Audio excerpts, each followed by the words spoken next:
నిజామాబాద్ జిల్లాలో భర్తను హత్య చేసిన భార్య కేసులో సంచలన నిజాలు వెలుగులోకి వచ్చాయి. రమేష్ మరణం సహజ మరణం కాదని, భార్య సౌమ్య తన ప్రియుడు దిలీప్తో కలిసి చేసిన పక్కా ప్లాన్తో హత్య చేసినట్లు పోలీసులు తెలిపారు.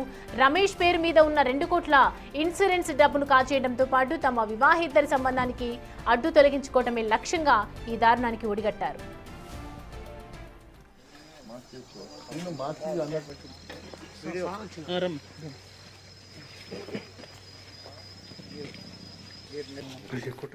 నిందితులు ముందుగా రమేష్ కు నిద్రమాత్రలు ఇచ్చి ఆపై గొంతు నిలిమి హత్య చేశారు. అనంతరం గుండెపోటుతో మరణించినట్లుగా అందరినీ నమ్మించే ప్రయత్నం చేశారు.